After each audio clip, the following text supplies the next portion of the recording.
Hi అండి, welcome to Annapurni talks. ఇవాళ వీడియోలో యమ్మీ యమ్మీ ఎగ్ని పులావ్, మటన్ ఎగ్ని పులావ్ అయితే చేసి చూపిస్తాను. చూసేయండి. టేస్ట్లో మాత్రం మాటలే లేవండి, అంత బాగుంటుంది. ఎంత తిన్నా కానీ ఇంకా తినాలనిపిస్తుంది, హెవీగా అస్సలు అనిపించదు. ఇప్పుడు ప్రాసెస్ చూద్దాం. మటన్ తీసుకున్నాను నేను. 1/2 kg మటన్ తీసుకొని శుభ్రంగా క్లీన్ చేసుకొని పక్కన పెట్టుకున్న తర్వాత ఒక మిక్సీ జార్ తీసుకొని అల్లం, వెల్లుల్లి, పచ్చిమిరపకాయలు వేసుకొని రఫ్గా పేస్ట్ చేసుకొని పక్కన పెట్టుకోండి. ఇప్పుడు స్టవ్ ఆన్ చేసి కుక్కర్ పెట్టుకొని మటన్ మొత్తం వేసుకున్న తర్వాత ఒక ఆనియను పెద్ద పెద్ద ముక్కలు కట్ చేసుకొని వేసుకోండి. ఒక టమాటా కూడా పెద్దగా ముక్కలు కట్ చేసుకొని వేసుకోండి. మనం ముందుగానే గ్రైండ్ చేసుకున్న పేస్ట్ని కూడా వేసుకోండి. దాని తర్వాత దీంట్లో గరం మసాలాలన్నీ వేసుకోవాలి మనం. దానికోసం ఇప్పుడు చూపిస్తాను. స్టార్ అనీసు, ఇలాచి, లవంగాలు, జీలకర్ర, సోంపు, బిర్యానీ ఆకు, మరాఠీ మొగ్గ, ధనియాలు, దాల్చిన చెక్క, ఇవన్నీ కూడా నేను 1/2 kgకి ఈ క్వాంటిటీ చూపిస్తున్నాను, చూసేయండి.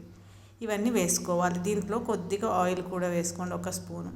అలాగే తగినంత సాల్ట్ కూడా వేసుకున్న తర్వాత దీంట్లో వాటర్ వేసుకోండి. నేను ఒక 3 గ్లాసెస్ వాటర్ వేసాను. ఈ వాటర్ తోటే మనం పులావ్ చేస్తాం, అందుకని 3 గ్లాసెస్ వేసాను అనమాట. 2 గ్లాస్ రైస్కి 3 గ్లాస్ వాటర్ వేసాను. ఇవన్నీ వేసుకొని ఒకసారి కలుపుకొని విజిల్ పెట్టేసుకుందాం. ఒక 4 విజిల్స్ పెట్టేస్తాను నేను, సరిపోతుంది.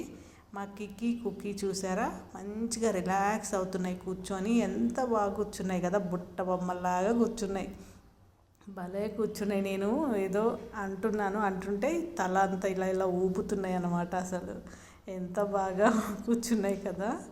ఇప్పుడైతే మనం రైస్ కడుక్కుందామండి. ఇవి చిట్టుముత్యాలు. ఈ చిట్టుముత్యాల రైస్ని ఒకసారి లేదా 2 సార్లు కడిగేసి నీళ్ళన్నీ వంపేసి పక్కన పెట్టుకోవాలి.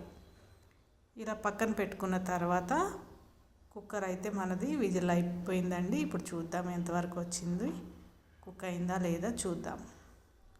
ఒకసారి చెక్ చేసుకున్న తర్వాత దీన్ని సపరేట్ చేసుకోవాలి. మంచిగా కుక్ అయిపోయింది మటన్ అనేది. మటన్ పీసెస్ అన్నీ తీసుకొని ఒక బౌల్లో వేసుకొని ఈ వాటర్ అంతా కూడా డ్రైన్ చేసుకొని పక్కన పెట్టుకోవాలి. ఈ వాటర్ తోటే మనం ఈ పులావ్ అయితే చేస్తాం కాబట్టి. ఇప్పుడు దీన్ని పక్కన పెట్టుకొని మిగతా ప్రాసెస్ చూద్దాం. ప్యాన్ పెట్టుకొని దాంట్లో నెయ్యి వేసి గరం మసాలా వేసాను చూడండి. అవి వేసి కొద్దిగా ఫ్రై అయిన తర్వాత సన్నగా కట్ చేసుకున్న చిన్న ఆనియన్, అలానే 4 పచ్చిమిరపకాయ ముక్కలు వేసుకొని మంచిగా ఫ్రై చేసుకోవాలి. ఈ విధంగా ఫ్రై అయిన తర్వాత దీంట్లోని మనం సోయా కూర వేయాలి. సోయాకు ఖచ్చితంగా వేసుకోండి, చాలా బాగుంటుంది. హెల్దీ కూడా, టేస్ట్ బాగుంటుంది, స్మెల్ బాగుంటుంది. అలానే 1 స్పూను అల్లం వెల్లుల్లిపాయ పేస్ట్ కూడా వేసుకొని ఇది మంచిగా ఫ్రై చేసుకోవాలి ఈ నెయ్యిలో.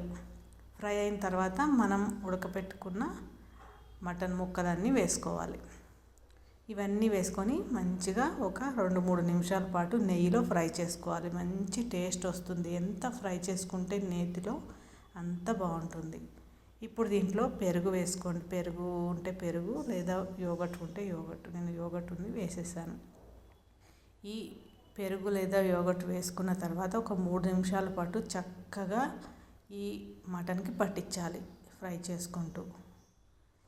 ఇలా ఫ్రై అయితేనే మనకి మంచిగా ఉంటుంది. మంచిగా నెయ్యి సపరేట్ అయ్యేంత వరకు ఫ్రై చేసుకున్న తర్వాత వాటర్ పోసుకోండి. వాటర్ పోసుకున్న తర్వాత మనం రైస్ కడిగి పెట్టుకున్నాం కదా, చక్కగా ఇలాగా పొడి పొడిగా అయిపోతాయి అన్నమాట. వీటిలో నీళ్ళు పోసి పెట్టకూడదు, రైస్ అనేది మెత్తగా అయిపోతుంది, బాగుండదు. సో ఈ రైస్ కూడా వేసేసుకొని సాల్ట్ అది ఏమన్నా సరిపోకపోతే వేసుకోండి. వేసుకొని మూత పెట్టేసుకోండి. మూత పెట్టి మీడియం ఫ్లేమ్లో పెట్టుకొని కుక్ చేసుకోవాలి. మధ్యలో ఒకసారి తీసి కలుపుకుంటున్నాను నేను. తీసి కలుపుకున్న తర్వాత సిమ్లో పెట్టేసుకొని నీళ్ళన్నీ ఇంకిపోయేంత వరకు ఉంచుకుంటే మన మటన్ ఎగ్ని పులావ్ రెడీ అయిపోయింది. అద్రిపోద్ది అనమాట. అసలు నోట్లో వేసుకుంటే వెన్నలా కరిగిపోతుంది మటన్ ముక్క. పళ్ళు లేని వాళ్ళు కూడా ఈజీగా తినొచ్చు, అంత బాగుంటుంది. సూపర్ టేస్టీగా ఉంటుంది. తప్పకుండా ట్రై చేయండి.